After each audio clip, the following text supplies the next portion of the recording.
We're here to talk about our shop car here at Mitchell's Performance. It's this 86 Mustang behind us that we call Boost Jenner. Originally, I got the car back in 2015 from a gentleman. I traded him a camshaft and a harness for it. It had nothing. Like, there was no carpet, no door panels. It's like it was a bare bones car. Kind of my goal back at that time was to run a 9 anything in the quarter, because at the time that was kind of hot and heavy in this area. Was quarter-mile drag racing. Getting the car started, as far as the build goes, I had it in a 2-car garage at home, and I was kind of picking at the car, working on it a little bit at a time, pulled the K-member out of it, tried to get things cleaned up, had some financial things come up. So I ended up selling it to a buddy. He had it for about a year, sold the car back to me with what he was invested in it. So we kind of fast forward in about 2018, 2019. My buddy Jake Scullin, I reached out to him because I wanted to put a 750 roll cage in the car. And the reason I chose Jake is he's a phenomenal welder. If I wrecked, I'd be taken care of and I wouldn't have to worry about my safety. So Jake and I busted tail for what seemed like years, but it was a couple of months, and the car started just fine. I ended up taking the car back home. My shop was starting to really take off at that time. Got a hold of Marty Marilat, the whole 8.8 rear end kit, welded that all at home in my 2-car garage, made sure it was square, just took my time with the laser levels, and it actually came out really well. So I got all the rear suspension and everything. I had a daughter that ended up in the Colorado Children's Hospital. She was there for a month, and when I got home, my sleep schedule was so messed up. I just go out into my garage and kind of pick at working on my car, just trying to get back into normal life. So I was able to put the engine in the car at home, just the mock-up block, and get the transmission in the car. I built these pucks that went through the main settles of the engine through the transmission, so I could line up engine to the rear end to make sure everything was squared up when I was getting all that built.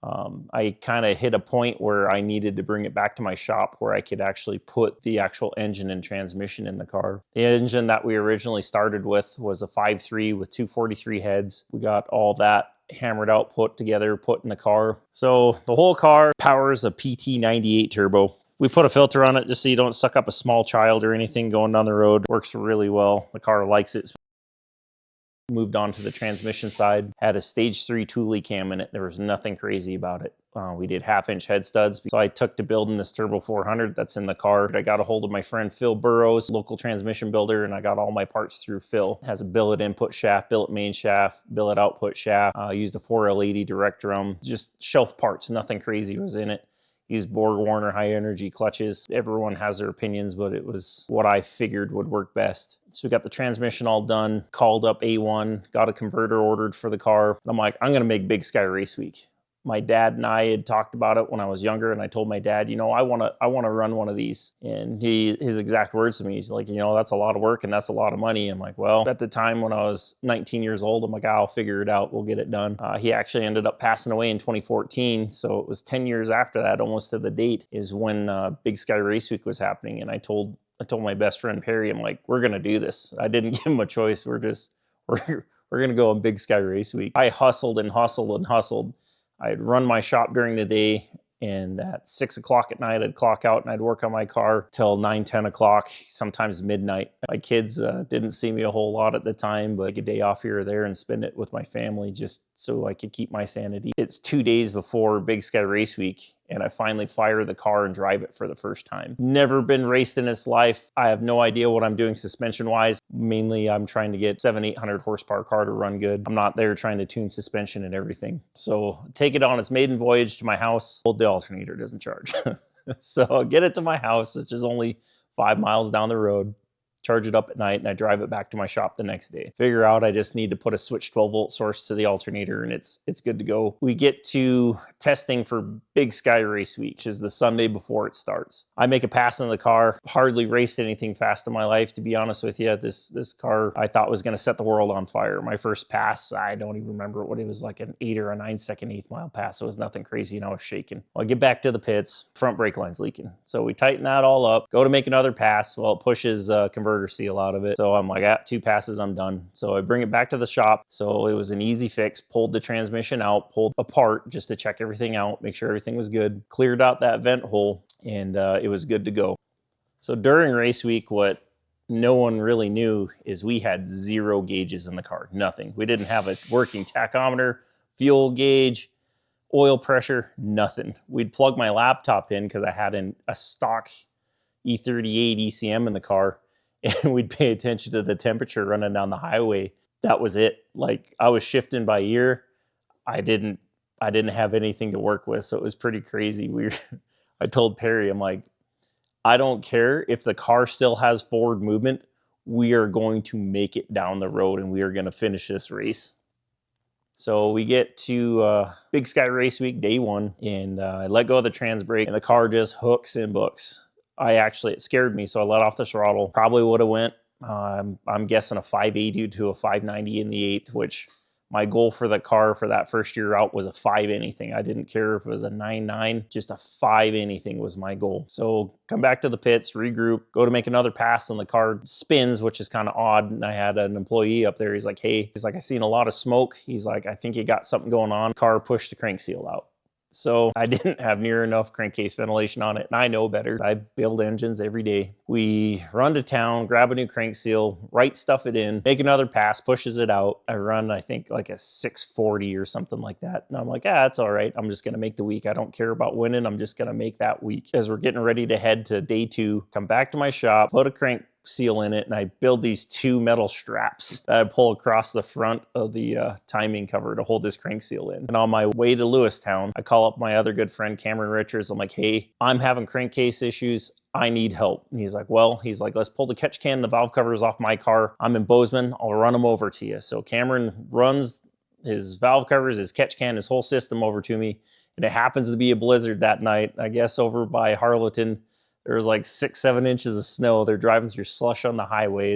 It wasn't great. So they get to Lewistown, where we're spending the night, and it's raining, like flat raining at about 11 o'clock at night. Gets me all the stuff, turns and burns back to Belgrade. So we get up the next morning. I call a few friends that went all the way to Malta for that day 2, and they're like, we don't know if they're going to run. So it's about 8 o'clock. I'm like, well, I have to get up there and I have to check in anyway, even if you don't race at a track. So we get up, drive up to Malta, and we get there right at about noon. Well, at noon, they're like, we're racing. So we're like, okay. So in the pits, we slap on the valve covers, put on the catch can. I hop in the car, make a pass. It does, I think, a 640 something again. And I'll never forget this. So my friend Perry opens up the hood and looks in the engine, closes the hood and looks me in the eye. And with the most serious face, he's like, I'm ashamed to say I'm proud of you. Because gluing that front crank seal in worked. So we went on the rest of the week, made it to Lewistown, went a little bit faster in Lewistown than we did in Malta, got done with Lewistown, and I was looking at it and I'm like, no, I could win this thing. And Perry's like, nah, there's no way. It's like 5 miles later, Perry looks over at me. He's like, dude, we could actually win this thing. The gentleman that was in first place didn't have a very good time in Lewistown. He just spun, and then we got rained out towards the end of it. So I was doing the math, if I run anything faster than a 650, we're golden. We pull out on the track. I spun, but the car went a 625. I'm jacking the car up, taking the tires off. He's like, what are you doing? He's like, you spun. I'm like, it went a 625. That's good enough for me. Let's get home. Got back to Billings, and we got up to Acton. I made a pass and I spun. I went like a 612. And with that, I'd won by like 7/100ths of a second. I'm like, all right, let's see what the car will actually do. So I put a little more in the car and we went a 593. So I was ecstatic. I'm like, perfect. 593, it sealed the deal. Like, there's no way they're going to catch us. I think they would have had to run like a 5-teen. We get done with race week, and it was a lot of emotions for me because I just spent pretty much my life savings, spent 6 months away from my family building on a car, and we won. We took it out to a car that was unproven, and we actually won. That was mid-2025. Went to a race called Wild West Drag Fest. There's a lot of fast cars there, small tire cars, true street cars. I was outgunned, but I was happy to have my car going, and this is what I built the car for. I make a booner pass testing, and I actually blew the mass airflow card apart. Something might have come through the turbo, I don't know. So quickly during testing, I swapped the car over to full speed density, made a couple passes, and it did okay. My friend ran me another MAF card. We tossed it in there and I blended it in as best as I could sitting in the pits. Round 1, I had the competition by. So I was like, great, made a pass, spun. It was like, oh, okay, whatever. So got to round 2. I drew the buy going into round 2. I'm like, well, let's see what it does. So I try going a little bit faster, and the car is not happy. Blowing the MAF card apart probably hurt the engine. I was going to keep going until the car wouldn't move anyway. So then round 3 comes around to the semifinals, and I drew a friend, Sean Fink, and I walk over to him like, listen, dude, this thing takes a Texas Minute spool. So I normally stage second. I'm not going to mess with you, but I'm going to stage first. And Sean looked over at me. He's like, all right, kid, I'm going to let you have as much time as you want spooling. I'm not going to double bubble you or anything. You just nod at me. If not, I'm going to make it really uncomfortable while you're sitting there trying to get this car to spool before I bump in. Ended up beating me. I kind of figured it was going to happen, but that was the end of my racing for 2024. At the end of 2024, I'm like, you know, this E38 was great. I freshened the engine up. My friend Cameron Richards was like, we need to try some aftermarket controllers. At the time, there was HP Tuners created a core ECU that they have,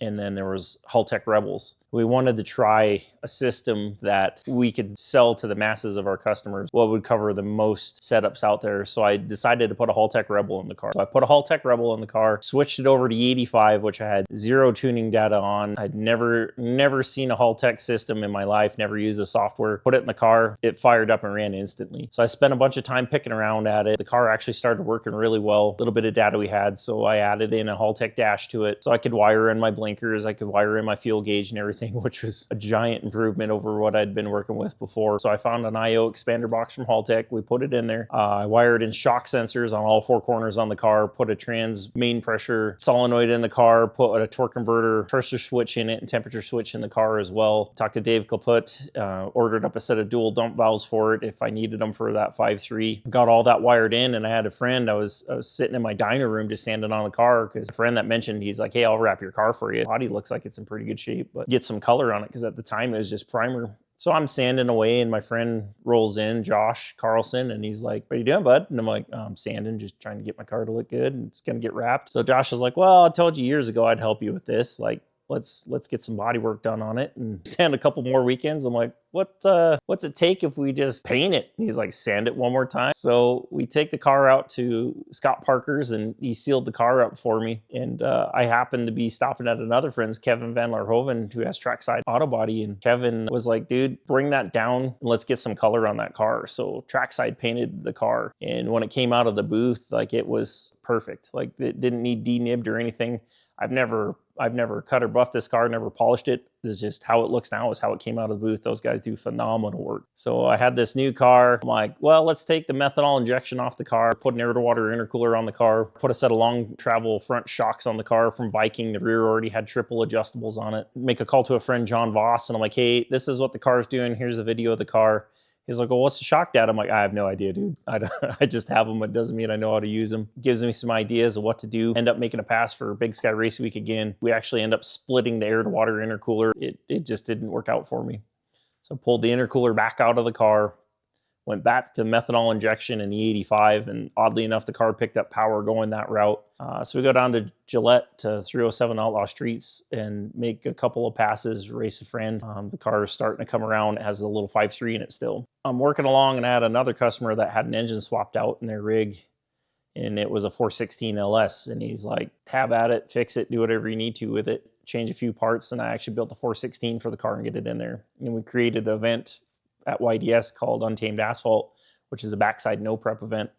And I was gonna try racing the car there, but I was so busy trying to run it, I didn't have time to do it. We're going into May. We're gonna start putting our combination together and finishing it up. And we end up with a set of Summit racing heads. I've done a lot of work with Summit over the years. They've taken care of me. They've taken care of my customers. The heads we are changing up a little bit to a trick flow head so we can see the full potential of what this 416 will actually do. Summit Pro LS rotating assembly in it, pistons, rods, crank, rings. This year we're going to swap over to a Summit camshaft as well. Got a hold of PTC. I had sent my other converter in, had them turn it into a bolt together so we can do some quick changes for stators as we need or see fit for different types of races to set the car up. We're going to see what we can do this season with the 416.